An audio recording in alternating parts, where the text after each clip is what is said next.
Hi students, అందరూ ఎలా ఉన్నారు? అయితే అందరూ బాగుండాలని కోరుకుంటున్నాను. ఈరోజు మన టాపిక్ ఏంటి అంటే 10th క్లాస్ బయాలజీలో ఉన్నటువంటి డయాగ్రామ్ బేస్డ్ క్వశ్చన్స్ అనేవి ఈరోజు మనం ఈ వీడియోలో డిస్కస్ చేసుకుందాం. అయితే ఈ డయాగ్రామ్ బేస్డ్ క్వశ్చన్స్ ఏంటి అంటే 1 మార్క్స్కి ఇవ్వచ్చు, అలాగే 2 మార్క్స్లో రావచ్చు, లేదంటే 4 మార్క్స్లో మనకి ఈ డయాగ్రామ్ బేస్డ్ క్వశ్చన్స్ అనేవి రావచ్చు. అయితే ఈ డయాగ్రామ్ బేస్డ్ క్వశ్చన్స్ ఏంటో కంప్లీట్గా ఈ వీడియోలో మనం నేర్చుకుందాం. అయితే ఇప్పటివరకు మన ఛానల్ని సబ్స్క్రైబ్ చేయనట్లయితే ఇప్పుడే సబ్స్క్రైబ్ చేసుకోండి. మరిన్ని సైన్స్ సంబంధించిన వీడియోస్ అనేవి మన ఛానల్లో రావడం అనేది జరుగుతుంది.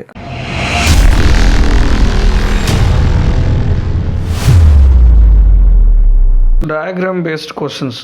సో ఇక్కడ మీరు ప్రతి ఒక్క స్టూడెంట్ ఏం చేయాలంటే ఇక్కడ మనకి డయాగ్రామ్ అనేది ఇస్తాడు. సో ఆ డయాగ్రామ్ను చూస్తూ మనం ఇక్కడ ఆన్సర్స్ చేయాల్సి ఉంటుంది. అయితే ఇక్కడ ఫస్ట్ డయాగ్రామ్ మనం చూసుకున్నట్లయితే ఫస్ట్ క్వశ్చన్ ఏంటంటే what is the aim of this experiment. ఇక్కడ ఎయిమ్ ఏంటి అని అడిగాడు ఫస్ట్గా.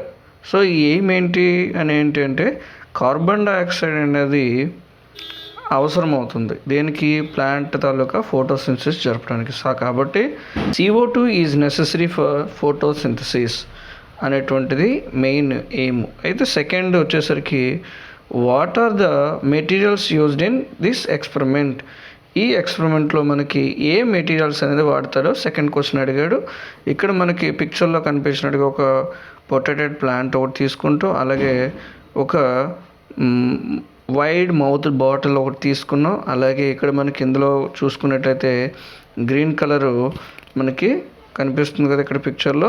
సో ఇదేంటంటే KOH లిక్విడ్ తీసుకుంటూ, అలాగే ఇక్కడ మనకి రబ్బర్ కోకు, ఇలాంటి మెటీరియల్స్ అన్నీ కూడా మనం ఈ ఎక్స్పెరిమెంట్ చేయడానికి మనకి అవసరం అవుతుంది. థర్డ్ క్వశ్చన్ వచ్చేసరికి what is the chemical used in the bottle and why do why use it.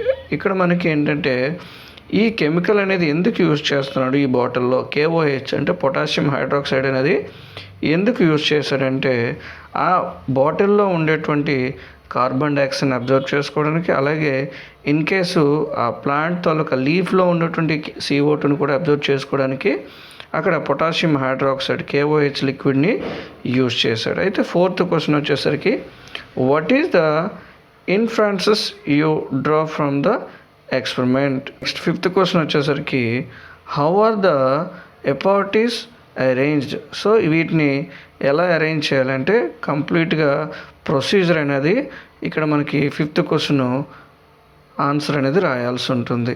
Next sixth question after iodine test which part of this leaf turns blue, black and why. ఇక్కడ మనకి experiment చేసిన తర్వాత ఏ part అనేది మనకి blue and లేదా black కలర్లోకి మారుతుంది and ఎందుకు మారుతుంది ఇక్కడ క్వశ్చన్ అడిగాడు. ఎందుకు అంటే అక్కడ లోపల ఉన్నటువంటి KOH అనేది లోపల వైపు ఉన్నటువంటి లీఫ్లో ఉన్నటువంటి కార్బన్ డైఆక్సైడ్ మొత్తం అబ్జర్వ్ చేసుకుంటుంది కాబట్టి అక్కడ కార్బన్ డైఆక్సైడ్ మైనస్ అవుతుంది. సో అక్కడ ఆ ఏరియా లోపల ఏదైతే లీఫ్ ఉందో ఆ లీఫ్ అనేది ఏరియా అనేది మనకి అయోడిన్ సొల్యూషన్ వేసినట్లయితే అక్కడ కలర్ అనేది చేంజ్ అవుతుంది. ఏదైతే అవుట్ సైడ్ ఉందో ఈ అవుట్ సైడ్ నుండి లీఫ్ మాత్రం కలర్ అనేది చేంజ్ అవుతుంది, ఎందుకంటే అక్కడ అవుట్ సైడ్ వైపు ఫోటోసింథసిస్ అనేది జరుగుతుంది కాబట్టి. నెక్స్ట్ సెవెంత్ క్వశ్చన్ ఏంటంటే why do we need to destarch the plant before experiment. ఎందుకు మనం డిస్ట్రాచ్ అనేది చేయాలి అంటే అక్కడ అందులో ఉన్నటువంటి స్టార్చ్ని ఎందుకు రిమూవ్ చేయాలంటే మనం ఈ టెస్ట్ చేసే ముందు ఒకవేళ అలా చేయలేనట్లయితే రిజల్ట్ అనేది మనకి సరిగా రాదు కాబట్టి. అలాగే ఎయిత్ క్వశ్చన్ వచ్చేసరికి what are the precautions to be taken in this experiment. అంటే ఎలాంటి ప్రికాషన్స్ జాగ్రత్తలు అనేవి తీసుకోవాలి అనేటువంటి క్వశ్చన్ అనేది ఎయిత్ క్వశ్చన్లో అడిగాడు. సో ఇది సెకండ్గా వచ్చేసరికి మనకి ఏంటంటే ఇక్కడ పిక్చర్ కనిపిస్తుంది కదా, ఈ క్వశ్చన్ అనేది అంటే ఈ పిక్చర్ని మనం అబ్జర్వ్ చేసినట్లయితే ninth question what is the aim of this experiment. ఈ ఎయిమ్ ఏంటి అని అడిగాడు. ఏంటి, ఆక్సిజన్ అనేది మనకి రిలీజ్ అవుతుందని ఇక్కడ మనం చెప్పొచ్చు. అంటే ప్లాంట్ అనేది ఫోటోసింథసిస్ ప్రాసెస్ జరుపుకొని కార్బన్ డైఆక్సైడ్ తీసుకొని ఆక్సిజన్ అనేది ప్రొడ్యూస్ చేస్తుంది, ఆక్సిజన్ అనేది రిలీజ్ చేస్తుందని ఈ ఎక్స్పెరిమెంట్ ద్వారా మనం ప్రూవ్ చేయొచ్చు. 10th question, why do we use hydrilla plant in this experiment? Hydrilla ప్లాంట్ని మనం ఎందుకు యూజ్ చేయాలి అని క్వశ్చన్ అడిగాడు. ఎందుకు అంటే హైడ్రిల్లా ప్లాంట్ అనేది మనకి ఆక్వాటిక్ ప్లాంట్ కాబట్టి ఇది నీటిలో కూడా తన తాలూకు ప్రాసెస్ అనేది జరుపుకుంటుంది. 11th క్వశ్చన్ వచ్చేసరికి, what is the gas collected in this test tube? ఈ టెస్ట్ ట్యూబ్లో ఏ గ్యాస్ అనేది కలెక్ట్ అవుతుందంటే ఆక్సిజన్ అనేది కలెక్ట్ అవుతుంది. ఎందుకంటే ఈ ప్లాంట్ అనేది ఫోటోసింథసిస్ ప్రాసెస్ జరుపుకొని ఆక్సిజన్ అనేది ప్రొడ్యూస్ చేస్తుంది. 12th, how do you test the gas collected in this test tube? మరి ఇది ఎలా టెస్ట్ చేస్తాము అంటే జాగ్రత్తగా ఆ టెస్ట్ ట్యూబ్ని నెమ్మదిగా బటన్ వేలుతో నొక్కి బయటికి తీసిన తర్వాత దాని దగ్గర మనం మ్యాచ్ స్టిక్ని కానీ లేకపోతే క్యాండిల్ కానీ బర్నింగ్ క్యాండిల్ కానీ ఉంచినట్లయితే ఆ బర్నింగ్ అనేది ఇంకా బాగా పెరుగుతుంది. అందుకని అక్కడ రిలీజ్ అవుతున్నటువంటి గ్యాస్ అనేది ఆక్సిజన్గా మనం చెప్పొచ్చు. What are the precautions to be taken in this experiment? దీంట్లో తీసుకోవాల్సిన జాగ్రత్తలు ఏంటి? ఫణాన్ని జాగ్రత్తగా పెట్టాలి, అలాగే ఫణం లోపల మనం ఏంటంటే హైడ్రిల్లా ప్లాంట్ ఉంచాలి, అలాగే ఫనల్కి అలాగే టెస్ట్ ట్యూబ్కి మధ్య గ్యాప్స్ అనేవి ఉండకుండా చూసుకోవాలి. సో ఇలాంటి ప్రికాషన్స్ అనేవి తీసుకోవాలి. అలాగే 14th, label any 4 parts in the diagram. ఇక్కడ 4 పార్ట్స్ని లేబుల్ చేస్తాం. ఒకటి బీకరు, అలాగే test tube, next funnel, hydrilla plant, అలాగే వాటరు, ఇలాంటి అలాగే ఎయిర్ బబుల్స్, ఇలాంటివి మనం లేబుల్ చేయాల్సి ఉంటుంది. ఇది లేబుల్ చేసేయండి. నెక్స్ట్ వచ్చేసరికి థర్డ్ డయాగ్రామ్ వచ్చేసరికి ఇక్కడ బ్లాక్ పేపర్ ఎక్స్పెరిమెంట్ అంటాము. సో ఇది ఏంటంటే what is the aim of this experiment? ఈ ఎక్స్పెరిమెంట్లో ఎయిమ్ ఏంటి అంటే sunlight is necessary for photosynthesis. అంటే ఫోటోసింథసిస్ జరగాలంటే దానికి సన్లైట్ అనేది తప్పకుండా అవసరము అని ఈ ఎక్స్పెరిమెంట్ ద్వారా ప్రూవ్ చేయొచ్చు. Why should we cover the leaf with light screen or black screen? మనం ఎందుకు ఇక్కడ ఆ లీఫ్ని కవర్ చేస్తున్నామంటే ఆ కవర్ చేయడం వల్ల ఏంటంటే అట్మాస్ఫియర్లో బయట ఉండేటువంటి సన్లైట్ అనేది ఆ లీఫ్ మీద పడకుండా ఉండడం కోసం ఆ విధంగా చేస్తాం. సో అంటే సన్లైట్ని అది పైన ఏంటంటే అది కవర్ చేస్తుంది కాబట్టి ఇక్కడ మనం ఏంటంటే బ్లాక్ పేపర్ని లేదా లైట్ స్క్రీన్ని మనం యూజ్ చేస్తూ ఉంటాం. 17th, what inferences you draw from this experiment అని అడిగాడు. అలాగే నెక్స్ట్ ఏంటంటే 18th question, how do you test the presence of starch in leaf? మరి ఎలా ఇందులో లీఫ్లో స్టార్చ్ అనేది ఉంటుందని టెస్ట్ చేయాలంటే మనం అయోడిన్ టెస్ట్ అనేది చేస్తూ ఉంటాం. 19th question, which part of this leaf turns blue and black colour? ఇక్కడ మనకి ఏ పార్ట్ అనేది బ్లూ ఆర్ బ్లాక్ కలర్లోకి మారుతుంది, ఏ పార్ట్ అనేది అలా రిమైనింగ్ ఉండిపోతుందంటే ఎక్కడైతే మనం ఈ స్క్రీన్ పెట్టామో అంటే లైట్ స్క్రీన్ కానీ లేదంటే బ్లాక్ పేపర్ని కానీ పెట్టామో ఆ ఏరియా అనేది కలర్ అనేది చేంజ్ కాదు. ఎందుకంటే అక్కడ సన్లైట్ అనేది తగలటం లేదు.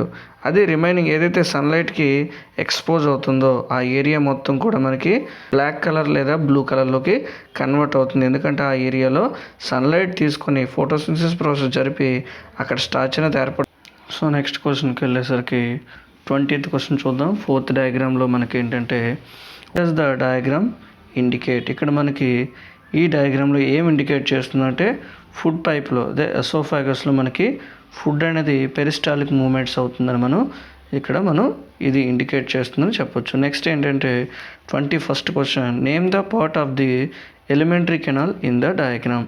ఎలిమెంటరీ కెనాల్లో ఈ పార్ట్ ఏంటి అంటే ఎసోఫాగస్ లేదా ఫుడ్ పైప్ అని మీరు చెప్పొచ్చు.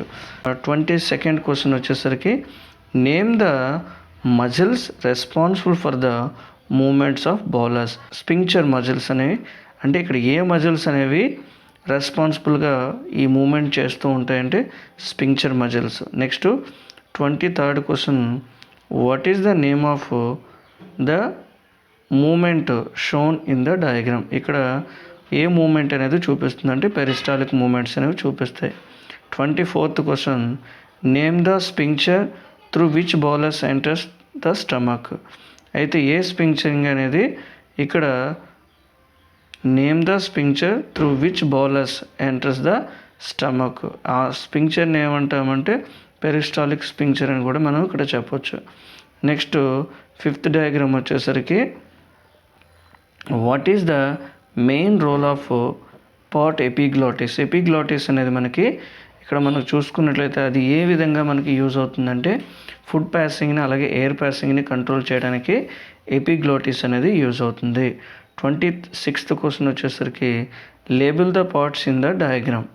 ఇక్కడ మనకి ప్రతి ఒక్క పార్ట్ని లేబుల్ చేయాల్సి ఉంటుంది. లైక్ సెలివరీ గ్లాండ్స్, అలాగే ఎపిగ్లాటిస్, పెల్లెట్, ఇలాంటి మనము లేబుల్ చేయాల్సి ఉంటుంది.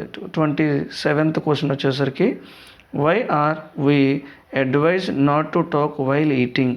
మనం ఎందుకు తినేటప్పుడు మాట్లాడొద్దని చెప్తారంటే మనకి ఎపిగ్లాటిస్ అనేది ఏం చేస్తుందంటే ఆల్రెడీ చెప్పుకున్నాం కదా, ఫుడ్ వేని అలాగే ఎయిర్ వేని కంట్రోల్ చేస్తుంది. కాబట్టి మనం మాట్లాడేటప్పుడు లేకపోతే తినేటప్పుడు మాట్లాడినట్లయితే అవి ఏంటంటే ఎపిగ్లాటిస్ ఫంక్షన్ అనేది సరిగా చేయకపోవడం వల్ల ఏంటంటే మనకి ఫుడ్ ఫ్లో అనేది సరిగా జరగకపోవడం వల్ల అది మళ్ళీ రిఫ్లెక్ట్ అయి ఉంటే బయటకు వచ్చేటువంటి ఛాన్సెస్ అనేది ఉంటుంది. 28th క్వశ్చన్ వచ్చేసరికి name the enzymes produced by salivary glands. మనకి సెలివరీ గ్లాండ్స్ నుంచి ప్రొడ్యూస్ అయ్యేటువంటి ఎంజైమ్ ఏంటి అంటే థైలిన్, దాన్ని ఎమైలేజ్ అని మనం కూడా చెప్పుకుంటాం. అయితే నెక్స్ట్ది 5th క్వశ్చన్ 29th డయాగ్రామ్ మనం చూసుకున్నట్లయితే 29th question what is this experiment indicate. ఈ ఎక్స్పెరిమెంట్ అనేది దేన్ని ఇండికేట్ చేస్తుందంటే మనం రెస్పిరేషన్ చేస్తే కార్బన్ డైఆక్సైడ్ని ప్రొడ్యూస్ అవుతుందని, ఎలా ప్రొడ్యూస్ అవుతుందో చెప్పడానికి ఈ ఎక్స్పెరిమెంట్ అనేది యూస్ అవుతుంది. 30th question which gas turns lime water Milky. అంటే ఇక్కడ మనకి ఏ గ్యాస్ అనేది బయటికి వచ్చిన తర్వాత లైమ్ వాటర్ని మిల్కీ వైట్గా మారుస్తుందంటే CO2 అనేది. కార్బన్ డైఆక్సైడ్ అనేది మనం విడిచిపెట్టే గాలిలో ఉంటుంది కాబట్టి అక్కడ ఈ రెస్పిరేటరీ ద్వారా ఎక్సలేషన్ ద్వారా విడిచిపెట్టినటువంటి గాలిలో కార్బన్ డైఆక్సైడ్ ఎక్కువగా ఉంటుంది కాబట్టి ఈ టెస్ట్ ట్యూబ్లో తీసుకున్నటువంటి లైమ్ వాటర్ ఉందో మిల్కీ వైట్గా కన్వర్ట్ అవుతుంది. 31st question which gas do you think might be present in the greater quantities in the air we breathe out compared to air around us. మన చుట్టుపక్కలతో పోల్చినట్లయితే మనం విడిచిపెట్టిన గాలిలో ఏ గ్యాస్ అనేది ఎక్కువగా ఉంటుందంటే కార్బన్ డైఆక్సైడ్ మనం చెప్పొచ్చు. నెక్స్ట్ వచ్చేసరికి డయాగ్రామ్ బేస్డ్ క్వశ్చన్స్లో మనకి ఇంకొకటి 7th డయాగ్రామ్ చూసుకున్నట్లయితే what does the diagram indicate. ఈ డయాగ్రామ్ అనేది దేన్ని ఇండికేట్ చేస్తుందంటే అమీబా తాలూకా న్యూట్రిషన్ ప్రాసెస్ని ఇండికేట్ చేస్తుందని మనం చెప్పొచ్చు. 33rd క్వశ్చన్ వచ్చేసరికి how is the food taken by the organism. మనకి ఫుడ్ అనేది ఎలా తీసుకుంటాయి, ఈ ఆర్గానిజమ్స్ అనేవి ఎలా తీసుకుంటాయి అంటే వాటిలో ఉన్నటువంటి సూడోపోడియస్ అనేవి ఫుడ్ని తీసుకొని అబ్జర్వ్ చేసుకోవడం అనేది జరుగుతుంది. 34th క్వశ్చన్ వచ్చేసరికి what are the structures that help in the nutrition of this organism. ఏ స్ట్రక్చర్స్ అనేవి యూజ్ అవుతాయంటే సూడోపోడియాస్ అనేవి. 5th క్వశ్చన్ వచ్చేసరికి name the organisms depicted in the diagram. ఈ డయాగ్రామ్లో ఆర్గానిజమ్స్ని ఫైండ్ అవుట్ చేయాలి. లైక్ న్యూక్లియస్, సూడోపోడియాస్, ఇవి మీరు ఇండికేట్ చేస్తే సరిపోతుంది. అయితే రిమైనింగ్ క్వశ్చన్స్ అనేవి కూడా ఉన్నాయి. ఈ రిమైనింగ్ క్వశ్చన్స్ అనేవి మనకి రెండో వీడియోలో మనం డిస్కస్ చేసుకుందాం.